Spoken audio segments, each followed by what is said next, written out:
some, canapes, wasn't it? Can of peas. And then an hour's worth of the two of us rambling on. Yeah. Which, amazingly, almost everyone stayed right to the end. They did. Locking the doors helped with that, I think. Yes, it did. Hey everybody, it's John Hamilton here, alongside my good friend and business partner, Mr. Jason Brockman. We're here for another episode of the Big Idea Podcast, where, as always, it is our job to help you get more customers and make more money without working harder. So, without further ado, let's dive straight into this month's episode. It's time for another Big Idea Podcast. Hooray! We've been rather busy, lots happening at the moment, isn't there? It seems like life is moving along very fastly. It is, quite rapidly. So we had the book pre-launch party last Wednesday, didn't we? We did. That went really well, I thought. What a beautiful day in a beautiful setting with beautiful people. It was. We arranged for this fantastic, typical Plymouth weather of sunshine and blue sky to arrive, didn't we? It was a gorgeous day by the seaside. Fish and chips. Yeah. Excellent company. Yeah. Present company accepted, obviously. Accepted. And I thought it went really well. We had really good feedback from people, didn't we, on the... We did, yeah. For those of you that didn't kind of come and make it along there, the video obviously was posted live in the group. So yeah, you had every chance to watch that. If you haven't, pop along there. It's about an hour long because that's how long we kind of did the presentation part for. Lots of question and answers. I interviewed John on lots of subjects about his writing of the book and the content of the book and things like that. And then we had a few Q&As from the people in the audience, which was about just under 60 small business owners and the locals from Plymouth who came along as well. So yeah, so for anyone who did come along, really, really thank you for supporting us. It was a tremendous evening. Really enjoyed it. A little bit nervous at the beginning when we first leapt onto that stage, but soon settled down. And it was really good. I've had lots of feedback from the book as well. So really, really appreciate everyone who's taken the time to read the book. Give us feedback on it. If you guys want to know when it kind of launches, because it's not launched yet, we had the pre-launch party, didn't we? So we did. So I think last time we talked on the podcast, the plan was that the book was being launched on the 21st of June, which didn't happen. No. The day was too long. It was the day. It was the longest day. The deadline wasn't long enough. Unfortunately, it was long enough. As I pointed out at the pre-launch party, my ability to set really, really, really tight deadlines far outstrips my ability to hit those deadlines. Things happened, and we realised about a week before the 21st that we were not going to hit this deadline. So there was an initial probably 10-minute panic of, oh hell, what do we do now? And then we just accepted, right, we're not going to hit the deadline. We could have really, really worked 100 miles an hour and got a rush job out and got a book that wasn't very good, that had mistakes in it that still had typos in it, that things weren't perfect on it. And we could have possibly rush that out, but in doing so we could have actually still missed that deadline. And that's it. I mean, it was beyond our control, the things that kind of weren't going to be happening just because of the length of time it takes to publish the book, basically. So those things, that's not what we were in control of. That was that was being done elsewhere, obviously. The editing, the proofreading and everything was being done by other sources, and we underestimated how long those things would take. And so because we weren't in control of those things, we were able to sit back and go, actually, let's just get this right. If you miss it by a day, then that's one thing, but actually let's get it right and miss it by a couple of weeks. Yeah, I think it's controlling the controllables. So I had this initial, oh my god, right, what am I going to do? This is all terrible. And then I thought, okay, there's nothing I can do about, I cannot meet this deadline. Right, what can I do? So what we can do is we can set a new deadline. So we set a brand new deadline of the 13th of July. So we went back to the publishers and said, right, we're not going to hit this deadline.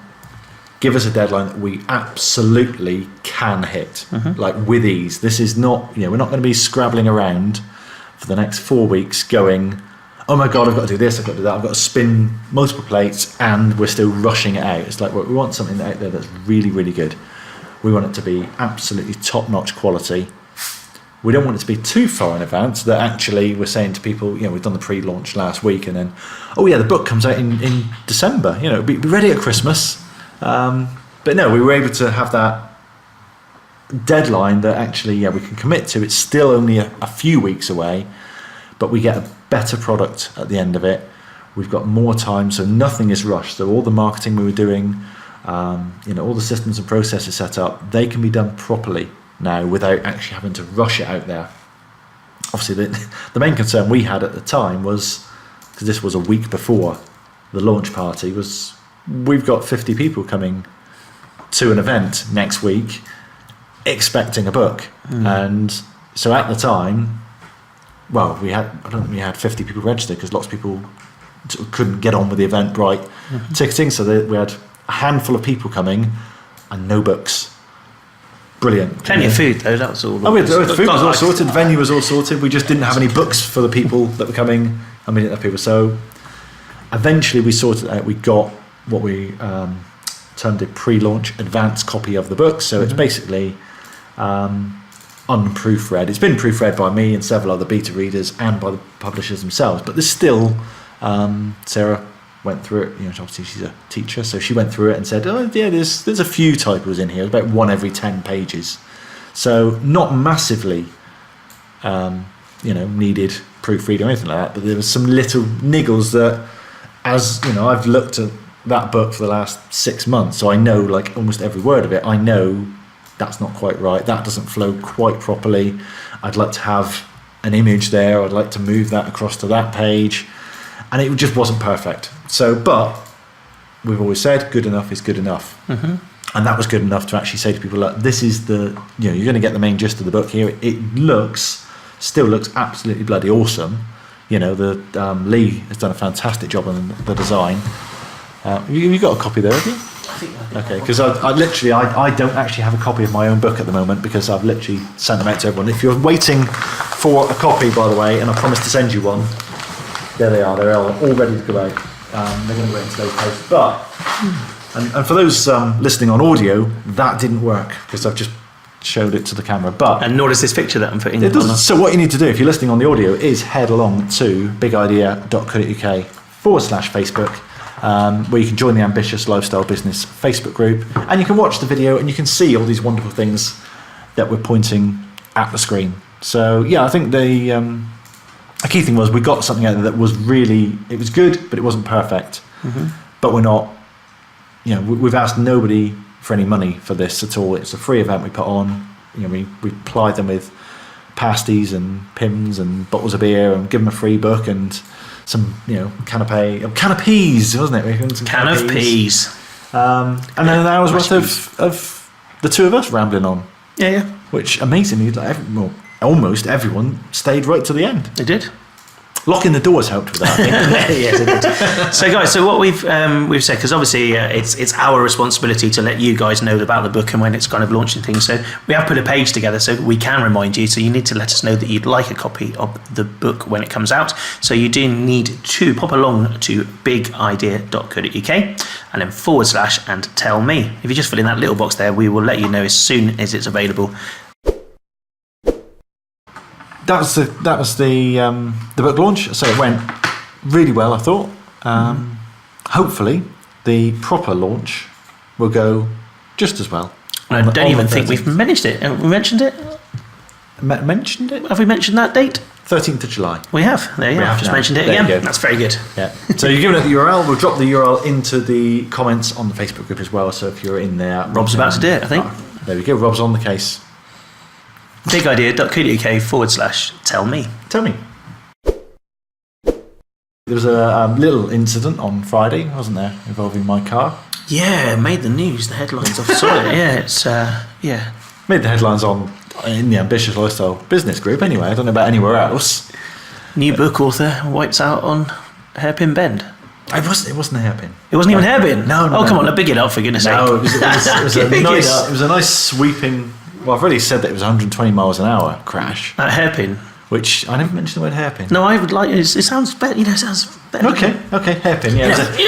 It's 120 miles an hour trying to do a U. So I was doing 150 miles an hour. Marketing speak for he was doing about 10 mile an hour. Unfortunately, and he was in one of those little tykes. Oh, dear. No, I went on a track day, which had been booked for months. And it was kind of my little reward for we're going to launch the book, and then I'm going to wipe yourself out. Experience of a track day, thinking it'd be really, really good, and it was up until the point whereby it wasn't anymore. Basically, I got a little bit too confident. I was on my third session of the day. So the first session I went out and I was by far the slowest person on the track. Literally just everyone was overtaking me, and I was just like pootling along like I was on the way to Tesco's. Second session, a lot better. It's kind of enjoyed it a lot more. I managed to overtake a few people, had a lot of fun. Third session, got a little bit too confident, and it's interesting because they let 20 cars out at a time, so you got 15 minutes on track with 19 other cars. All at the same time? All at the same time, yeah. In your own cars? Yes, yeah. So when those people come off, you queue up to join the next session. So I'm sat in the queue to join the next session, and I noticed there's a separate area where that you can queue up, and you can have an instructor go around with you in the car, so they can tell you, how to get your braking lines properly, where to turn in, everything like that. So I thought, I might do that. And I thought, actually, I'm in the queue for this lane now. I'll do that next time. So there is a business lesson about making sure you take professional advice before you get overconfident and decide that you can do it all yourself, which is what actually happened during the next session. So I went out, and I was certainly getting towards the end of my session. So I was very aware of that, and I was having so much fun. There's this one particular bend. It's a bit of a hairpin. And there's this massive straight. So the bend is called Quarry, for those who know Castle Combe at all. I've since done lots of YouTube searches for accidents on Quarry. Apparently it's quite a regular it's funny because I think Mike Turner, he probably posted, was that the Quarry bend? Yeah, I think he said he took out his MR2 on, didn't he? Yeah. So it's a well-known... you've got the massive straight whereby you're flat out all the way through, and you just build up speed, and you get up to, say I was doing about 120, so I was coming along the top there, and then you get to the apex, and you just ease off, and then there's a braking area, and then you turn in, and you just got this phenomenal sweeping bend where you're turning in, and all you're hearing is tyres squealing all the way around. You're like, this is so much fun. And so I'd probably done, 7-8 laps of this session. So I was aware that this was either going to be my penultimate lap or my last lap, because I knew the session was coming to an end. The previous time I'd gone around this bend, I was like, that was so much fun. I'm really loving this. So clearly the next time I thought, it was fun last time, let's really attack it this time. So approached it a little bit too fast, probably didn't brake enough before the corner, went into the corner, had oh shit, I'm going a bit too fast here moment, touched the brake, and as soon as you touch the brake, the steering just loses it, and I'm turning the wheel this way, and I'm heading that way, and there's this massive tyre wall there, and I just straight into it. Wiped out, closed the track for an hour whilst they cleaned up all the debris and rebuilt the tyre wall. So then I had to walk past the queues of everyone else that's there. Shame. Sorry guys. That's me. It's all done it. But yeah, that was my day over by like 11 o'clock in the morning. I should have been there racing until 5. Oh dear. My morning ended at 11 a.m. Car's very poorly. It's needs a lot of work. We're still waiting on a price on it, but it's not looking good.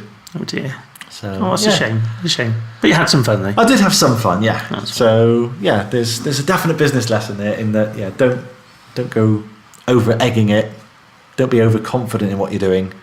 And do seek professional advice, because it's a bit strange really that they've actually just gone, right, there's a racetrack here. When you see a yellow cone, brake. Orange cone, wait until it's out of sight, turn around the corner, blues the apex. And go around that way. Right, off you go. Well, that's it. Yeah, go on. You're out there now. And then, of course, there's you're going up against proper racing drivers. There are people there who are driving rally cars, and people who've done this 7, 8, 9 times. A lot of boy races. And so it's very intimidating, actually, the first time you go out there to just see all these cars, because you're not meant to be racing. But quite a few of the guys didn't get the memo, I don't think. They were a little. Was it like the Super Mario Kart with bananas getting thrown out and kind of like ink spots and stuff like that? Could you do that when you're going around? By the end of my session, it was, yeah. Maybe you got hit by a banana. It could be. It wouldn't be too bad. I'd go around in the circle then, wouldn't I? Yes, that's true, yeah. Oh, dear. Oh, a bit of a shame, though, to end on that day. But it was, yeah. Not great. But hey, I'm determined to get some mileage out of it. So, yeah, you've seen the photos all over the... Daniel, to one of the comments in Facebook group, said, surprised it's not total 3 panels on a GT86 can't be cheap. No, it's not cheap. It's not so much the panels, it's the respraying of the entire car as well, because we've replacing so many panels. If we'd taken it to sort of the main dealer, it would have been a write-off, absolutely, but I suppose there's not many tyre walls you can pretend to hit with an insurance claim or anything like that, is there? No, exactly. It's kind of it's funny because on the way back, it drives absolutely fine. It still drives fine. It's literally just the bodywork. And I parked in Cribbs Causeway shopping centre, and I parked in Bridgewater Services, and at no point did anybody park anywhere near my car, which is phenomenal because obviously no one, they all saw it and went, well, I don't want him thinking I've done that because I've just knocked it with my door, or that guy doesn't know how to drive. I don't want my car anywhere near his.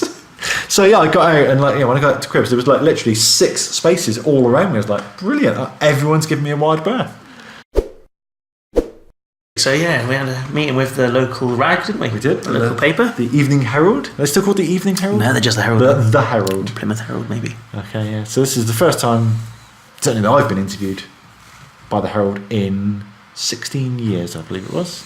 Yep, your first one we posted on the group not so long ago, didn't we? We did, yeah. 2001. This young lad, who at the time was still a civil servant, did a little interview with the Herald about, his hopes, ambitions, and dreams for the future, which was so tiny that it was kind of, I'd like to maybe turn this into a real business one day. I mean, it was just weak to think what I was aiming for at that time. But yeah, it was the true civil servant in me that was, I'll try not to make any mistakes. I'm not going to waste money on doing things like advertising. And yes, that was my favourite line when we think about how much we've spent over the last 15, 16, 17 years. Yeah. It's to say, I'm not going to spend lots of money on advertising because that's just a complete waste of money. Well, also, that was 2001. So if you go forward 2 years to 2003, I was probably spending on AdWords as much in a month as I used to earn in a year working as a civil servant. And I would just spend that on advertising. So I didn't listen to my own advice from 2001. So I clearly soon realised actually advertising isn't wasting money if you get a positive return. Advertising can be a waste of money, and for lots of small business owners it is a waste of money because they do this generic brand advertising. Advertising on the front page of the Evening Herald is not good advertising. We've done that, we've tried that, but the difference is we monitor the results of our advertising. We do direct response advertising. So we did advertising on the front page of the Herald. We put tracking in place, and we got like 1 customer out of it, or maybe even none for 1 ad. Brand advertising works great if you're Starbucks, if you're Coca-Cola, if you are a big brand and you just want brand recognition, people to recognise and remember you. But for most small business owners, that you shouldn't be doing brand advertising. You should be doing direct response advertising, which is literally asking people for a direct response to their marketing. So sign up here, do this, take an action now. Not, I am Dave the gardener. So what do I care that you're Dave the gardener? It's Thanks for letting me know. That's lovely to hear from you. I'll see. Yeah. What's much better is going to people who have gardens, who need garden work done, and saying, I can do this for you, and I want you to take this action. book in a call with me, get me to come and look at your garden before the end of the month, and I will throw in, I don't know, a free leaf clearance in the winter, or I'll power wash your patio, something like that. Something that actually solicits a direct response from people, rather than saying, "This is who I am, this is what I do," because that's all everyone else does. You flick through you get like the local advertiser newspapers, don't you? Or the magazines, the parish magazines, and almost every advert is, "This is who I am and this is what I do." Yeah. This is my business card, pretty much. It's just business card directory, mostly. Which is great if you know that you need the service that they're offering, but they still don't give any reason to use them rather than their competitors. It's just literally, this is who I am, this is what I do.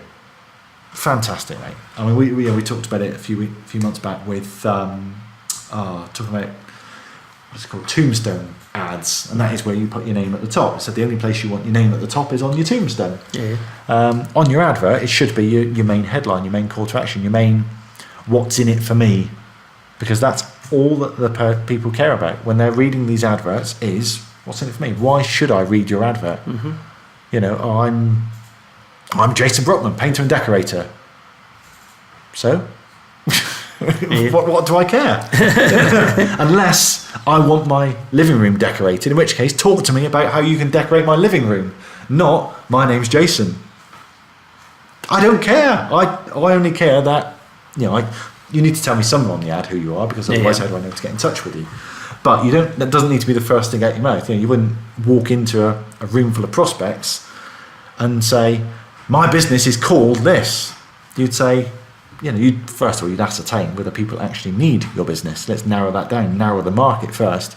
Once you've done that, then you prepare the message to actually get in touch with them. Anyway, we're digressing from the Herald, aren't we? Not really. No, I don't think so. It's all very useful information. Oh yeah, I'm full of it. Full of something anyway. So, full of big ideas. One thing that was handy this time, which I didn't have last time, was a PR agent, PR person there with me, ready to keep things on track, to know what the reporter is actually looking for. Because I think when I did the initial interview with them, it was very much they asked me a question, I tried to answer the question to the best of my ability, which meant that I landed in a bit of bother with a few quotes which are a bit cringeworthy now when I look back at it, but all I was doing at the time was trying to answer the questions that they were firing at me. I didn't give any thought to what's the actual story here. What is the story that the reporter is going to find useful, that's going to sell newspapers, and what's the story that I want to portray. And that's the main thing, is your message that you would like them to have in their article, whatever it is they may write about. You've got to get your message into there. No matter what kind of interviewing you're doing, whether it's paper or anywhere else, it's actually, these are my things that you've got to kind of mention. You've got to get those into that piece, because the reporter's just there doing a general story otherwise, and he'll take bits out of what he thinks is readable. It's almost like a kind of filter, isn't it? So you go in with the message I want is I want you to buy my stuff. Yeah. But you can't go into a reporter and say, "Can you write a story telling people to buy my stuff, please?" It's got to be, you've got to apply it through that filter whereby they've got an interesting angle, an interesting story to come up with. Actually, I mentioned what the book publisher. So part of putting together the book is you have to come up with the blurb for the back page. So I've analysed some other successful books, and I've taken some bullet points there. We've broken it up into a few sections, and it's designed that if you pick up the book in a bookstore, first thing you do is read the back cover, isn't it? Oh, does that sound interesting? Oh, yeah, go on, I'll give that a go. And I remember speaking to the publisher, and she said about she'd given one of her other clients this exact task of, right, I need you to write the blurb for the back. And this lady said, well, can't I just write "buy the bloody book" on the back? So, well, we need to be a little bit more subtle than that, a little bit more refined. Effectively, yes, that's what we're saying, but you need to put that through the filter, and that's I think what you needed to do with the paper, with the Herald, was actually you sat down with a reporter. What's in it for him?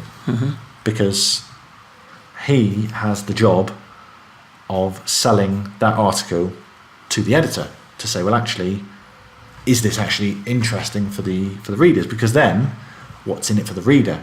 Mm-hmm. And last on his radar is the message we want to put out.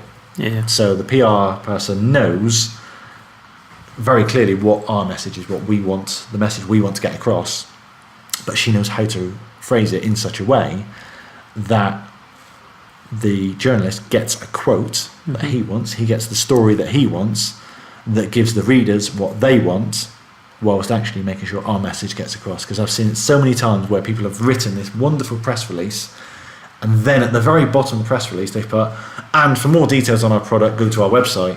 And the journalist goes, yeah, that's great, I'll just cut that bit off. Yeah. And we've had it before. I mean, we've had literally worldwide coverage on a story. So we used to own a mobile phone insurance website. We did.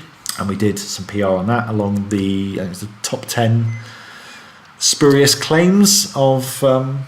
Yes, that's it. Well, 10 things, top 10... It was weird claims, wasn't weird it? Claims, basically? that's it, yeah. So it was kind of, it was blown up in a fireworks accident. The main one that most of the press ran with was a farmer who lost it up a cow's backside. Yeah. And that made it onto Radio 2, it was on BBC 5 Live, it was on... Have I got news for you? It was the caption for the... I've got news for you that week. Missing words round, It's it. amazing, to think that actually one of our products and one of our press releases made it onto Have I Got News for You. It's phenomenal. But we tracked the sales. And from that campaign, which cost us several £1,000s, we had like 3 sales. We had loads of traffic. Yeah. Because we were able to see, Daily Mail have written about us and included the link. Brilliant, that came in. That gave us absolutely loads of traffic, but it was completely untargeted traffic because they weren't interested in getting a quote for... They wanted to read more about the farmer and how he achieved his fame. They wanted a bit of light relief. They wanted, that was funny. Tell me something else that's funny, which was not our business model. That was not our aim. So we went into it, and I think, at the time, our aim was actually probably more getting the Daily Mail to link to us for SEO purposes so that Google would love us. And in that sense, it worked because we did get lots of very, very good links. But that just showed me actually that we had a press release that went global, and it was global. We had probably certainly tens of thousands of people come to our website as a result of that campaign. And with 3 sales. So that shows what happens when you don't narrow down your markets. If we were a website like Reddit or Lad Bible or something like that. Yeah, something like that, where actually our purpose is to give people entertaining stuff that's funny, we would have got a load of new subscribers there. That would have been perfect for us. But it wasn't. We were trying to sell an insurance product, which is traditionally not a fun... It's not that fun. And it's just completely the wrong market. There's been lots of questions in the groups and on the page and things about pricing, different variety of pricing and things. So starting off with a new product and how to price that to somebody who wants to put their prices up. I'm not sure how to go about that. It's a common thing. It's one of those things that I think a lot of small business owners really struggle with. And most people set their prices in a number of ways. Either let's have a guess and let's see what people will pay. They either go, well, it's cost me £1 to make, buy, create, whatever, so I'll sell it for 2. So they think, I'm doubling my money, that's brilliant. Or they think, what's everyone else charging? And I'll just charge. I won't be as expensive as the most expensive one. I won't be as cheap as the most cheap one. I'm going to be bang in the middle. And none of those approaches really are any good. Probably the one that's closest to actually working is let's test it and see. Because prices are fluid.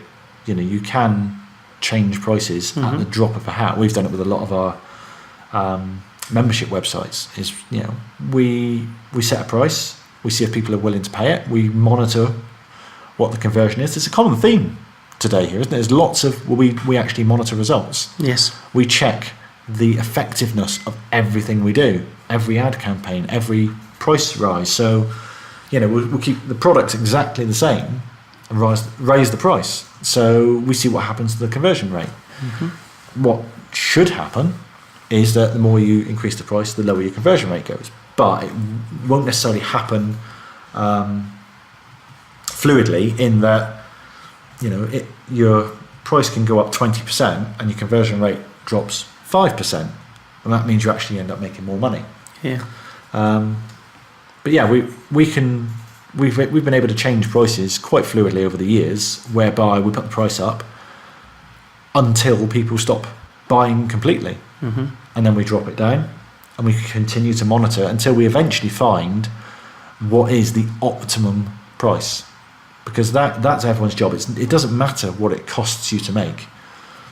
All that matters is how much people are willing to pay for it, and that is determined by the value that they place on it. So if we've always said, if someone says, oh, it's too expensive, it's not that it's too expensive. It's too expensive for the value that you've demonstrated on it. Yeah. If I really, really valued it, I'd be willing to pay that price, unless I physically don't have the money, in which case you can, that customer possibly isn't right for you because they are not able to do it. You need to do a little bit of pre-qualification with the customers, really. So I think it's easy for us to do with a membership website. For physical product, it's not necessarily as easy. So that book, for example, we can't really. Well, actually, it's a good example, isn't it? Really, actually, we can be fluid with that. Setting the price for it, sort of thing. Where it is, good example, John. Well, how much for the book? Yeah, well, exactly, because how much should it be?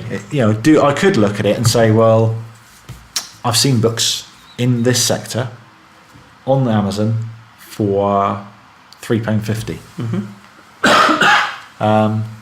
There's Kindle books out there that are probably £2. Conversely, I've seen books that are out there for 150 quid because they apply a real value to it. It's like, actually, I don't want to sell as many books as possible. I want to pre-qualify people. Yeah. So, I mean, again, if you can see the video, this is quite a chunky book. It's well designed. It's fantastically written. Fantastic. Absolutely brilliantly written. There's a lot of heart and soul has gone into this. There's some people, I'm not going to name any names, but there are people out there who have rushed out a book, who've written what is essentially a pamphlet, which is, a lot of it is just regurgitated blog posts that they've done. Badly written, badly edited, not even proofread. They've gone for a design, book cover design on Fiverr or something like that. They've probably spent this grand sum of 200 quid and a couple of days writing a book. We've probably spent 10 grand launching this book and 6 or 7 months of actually putting in the work. So don't confuse that though with, because it's cost us X amount, we need to price it in a different way. Daniel was asked again actually about the outcome for the book. Is it to make cash or generate more 1% Club sign-ups or something else? So there is, for me, this book is primarily a business card. It's a positioning tool. Okay, so I want to get this in the hands of small business owners that we want to work with. We want to raise our profile. We want people to know that we know what we're talking about. It's the reason we do these live videos. It's the reason we do the podcast. It's the reason we've got a Facebook community. It's because we want to show that actually we do know our stuff. We do know what we're talking about. And we would love to work with you. And publishing a book is a fantastic way of doing that. So I was able to sit down with an author a couple of weeks ago who has sold something like 40,000 books in the last year. And the first thing he said to me was, right, you're not going to make any money out of actually selling the book. Get that idea out of your head right now. Because, basically from the sales of the book, you'll cover your costs. And yeah, you'll make a few quid. But predominantly, for him, certainly, it's been, writing that book has sold out my coaching course. It means that my paid membership is full. It means that I've been approached to do speaking gigs for corporate events at silly money because I don't really like doing them, so I charge them the earth. And it's like, for him, there's a whole new revenue stream that has appeared as a result of being an author, as a result of publishing a book, which just wouldn't have happened in any other way. So I think that's a factor when pricing. So I'm not going to price it dirt cheap because I don't want the masses. This isn't a book for everybody. And it also undervalues the book itself and the content that you spent writing it, because actually you should be able to get quite a lot of value out of this book, and actually if you followed all of the tactics and things like that apply to your business within that book, then you're going to see your business rocket, aren't you? So actually the investment that you're putting in that isn't £2 or £2.50 or £10, is it? That's you're investing in your business buying this book and knowing that actually the returns that you're going to get are going to far outweigh anything that you might have spent on it. Yeah, no, exactly. It's got to be priced in such a way that it is it's almost like a filter. It's we are pre-filtering these small business owners to say, well, actually, are you serious? Because it is going to be available on Kindle, and it will be on Kindle Unlimited. So if you're an Amazon Prime member, you will be able to actually read it for free. But I'm not going to be doing like a 99p Kindle version. No. Because you won't. You're not invested. You've got so little skin in the game that actually, if you were going to work with me, you'd expect me to be cheap. Yeah. And I'm not cheap. No. So we're always looking for the ambitious lifestyle business owners, aren't we? So it's you've got to be ambitious, and actually 99p, investing 99p in your business isn't showing much sign in terms of an ambitious person, really, is it? It's kind of like, I'm going to invest a whole 99p on my business, thank you very much, and take away all this value. It doesn't really show. But it's that psychology of, if you're flicking through the Amazon listings and there's a book that's $12.99 and there's a book that's 99p, taking the 5-star reviews and everything like that, everything else out of the equation, if you see a book that's well designed that's $12.99 and you see a book that's clearly got its own fiver cover art that's 99p, and you are serious about, well, actually, which of these is going to be more effective in my business, I would happily pay the extra £11 to for the better book, because at the end of the day, yes, it's a big difference. Yes, it's 12 times the price. But I would argue that you're going to get 1,000 times the value out of the 12 quid book than you would out of the 99p book. And I've read both, but I think particularly when it comes to the small business, to the non-fiction sector, the cheaper books tend to be crap. They just do. Every single one I've read that's been under £3 has been just regurgitated crap that has been rushed out. So I now automatically filter out these things and say, if it's $2.99, it ain't gonna be any good. And so many people do the same. But get that idea out of your head in terms of what it cost me versus what it makes. Also, and nobody's bothered about that side of it. Going back to the original, one of the original points we kind of made, actually, it's what's in it for them, not what's in it for you. So the fact that you might have spent 10 grand on it and you're going to sell 100 copies, you're not going to sell. Don't do the maths. You're not going to sell them all for £1,000 each, are you? No. Sort of thing. So that's not how it is. So it's what's for the person who's going to read it. That's the important thing. It's the value. And actually seeing it. It's I would happily pay £50 for a book half the size of that one, if I knew that £50 book was going to make me 10 grand in sales over the next year. Of course I would. That's a fantastic return on investment. Whereas your scarcity mindset would look at that and say, £50 for a book? It's only a book. It's only paper. No, it's not. It's knowledge. It's years of expertise. It's the old. I think it was Picasso. It was either Picasso or Van Gogh, one of them, sat in a cafe somewhere, doodling on a napkin, and just about to leave, he screws this napkin up, goes to throw it away, and this lady comes up, so, excuse me, he said, can I have that napkin? So, obviously she recognised him as a famous author, famous artist rather, can I have that napkin? He said, of course you can, madam. That'll be, I think it was like 20,000 francs or something like that. Said, whoa, but it's only taken you 10 minutes. He said, no, madam, that's taken me a lifetime. And it was that, you don't appreciate the work that's gone into it. Yes, this has only taken me 50 minutes to draw, but it's taken me my entire life to reach this stage whereby I can actually give this to you. And where she just saw, well, that's only taken you 15 minutes scribbling on a napkin. So, it's getting away from it's only a book, it's only bits of paper that someone's written down to actually, it's the knowledge and it's what you do with that knowledge. And again, what's in it for you. So how do you announce a price rise? What's the best way to do that? Congratulations, you're about to get a price rise. Kind of, yeah. Yeah, thank you. Does that wake everybody up here? Yes. Well, me up, that's for sure. Good. It's the good news, isn't it? It's kind of prices going up, as they always do. And that's, I think, the key thing for me is that you need to create this expectation that prices only ever go one way. They only ever go up.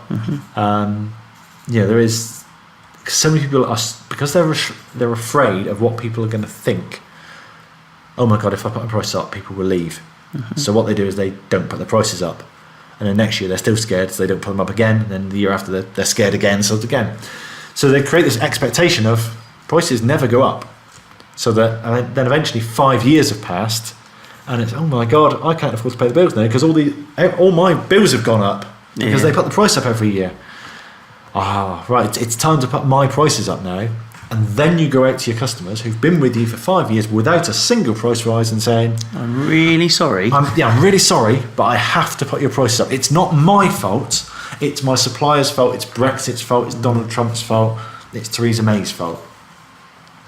It's nobody's fault but your own for not creating this expectation of, guys, it's April. As you know, we put our prices up every April. But good news, you can lock in your price now. So, the example that we had in the group, I think, was a personal trainer who was charging so much per session, per 3 sessions, per 5 sessions, per 10 sessions. And she wanted to put the price up, so it was a case of, right, announce that the price rise is coming. So, from the 1st of August, the price of a session is going up to £5. Good news, though. If you book 10 sessions before the 1st of August, you can lock them in at the existing price of £4, thus saving you 20%. Good news. Plus, you can always lock in extra value by buying in bulk. Why not set up a direct debit and commit to pay monthly? And we'll lock in that price now. And there's always there's always an offer you can give people and even, just as simple as, we're not going to charge you more, is still an offer that's good value to people. We've done this with the 1% Club. So at the book launch last week, we announced, membership or applications for the next intake of the 1% Club are now open, and that we were going to charge more money for it. We said, look, the price has gone up. We sold out in 2 days last time. Price is going up, but the price is going up from the 1st of July. It's going up from Saturday. So if you get in before Saturday, you don't pay more. You pay the current price. And guess what? That price is locked in.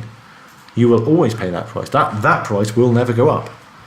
And for existing members, obviously it's easier with a membership website to do that, because 5 years from now, some of those members will have dropped off, and obviously the new members will be paying a lot more. But those existing members that have been with us for 5 years, we can continue to service them at that existing price 5 years from now, because we're making more margin from the new customers, and the old people require less hand-holding, shall we say. We shall say that. We shall. And I think the hand-holding must end. It must. Right now. Hands on the table at all times. We did have a butt, didn't we? Oh, but I think we're going to leave our butts till next week. Yeah, I think we'll leave the butts, because there was that's a whole lesson in itself. We'll do some butting next week. Yeah. But I think with pricing, It's the key thing is creating that expectation that prices always go up. Guys, everybody needs their expectations managed. That's, if that's your suppliers, that's your own, that's your staff, that's your customers. Everybody, as long as you're kind of setting out what those expectations are, you can get away with doing whatever it is you kind of need, because you've built that business, and the way you've structured that means that those expectations are in place. People expect to have a price rise. People expect a certain level of customer service. People expect to buy a certain thing from a certain place. Your suppliers, you expect them to deliver on time and to the right price and things as well. So your suppliers' prices will go up. You expect that to happen, so you factor that into your business. So expectations is a major part of your business. Yeah. Meeting everyone's expectations is just as important as setting them. Yeah. And there's a good line to end on. That is. Thanks very much. I'm here all week. In the group. Pop along to Facebook. Don't. Oh, there we go. Facebook. It's about time you got it wrong. Co.uk. No, I did it backwards. bigidea.co.uk/Facebook, and come into the Ambitious Lifestyle Business group, and we shall be able to answer all your questions. And you'll see us popping in and out all week long answering questions, won't you? Well, fantastic. And don't forget, put your prices up. If you haven't done it for a year or two, do it now. If you have done it about a year ago, do it now. If you've done it 2 months ago, it might be a bit soon. If your diary's full, if you rent yourself out per hour, do it now. Yeah. If it's full, do it now. And if you can, get yourself away from per hour as well. That would also help, but just thinking, do it now. Yeah. Don't let people compare apples with apples either. That's the key thing. No. I think if people can actually say, well, I can get this cheaper down the road because it's exactly the same, you find it very hard to come back with that. Yeah, but we've got bigger overheads. It's not me doing it for you, is it? It's not me who's done it for the last 2 years. Yeah. Done a super job. Super job. Done a super job. Done a super job. Done a superb job. But yeah, no, that's the old Grant Cardone thing, isn't it? It's like, yeah, you're absolutely right. Yep, spot on. It's exactly the same, but you don't get me. That was selling a car, wasn't it? It was, yeah. It was car, yeah. It's like, it's £2,000 cheaper down the road. Yes, it is. You're absolutely right. It is £2,000 cheaper. If I were you, I'd go down there. But there is a but. You don't get me, and that is what you're paying £2,000 for. Is my attention to detail, my after-sales service, everything that you've had from me over the last 2 years that you really, really love, and you don't want to go elsewhere. You don't want to actually take a risk on something else because yes, you can get this product cheaper down the road, but you will not get me. And you know how much I care, and you know how much I've looked after you. Now let's do this, shall we? Yeah, okay. Yes. What do I say?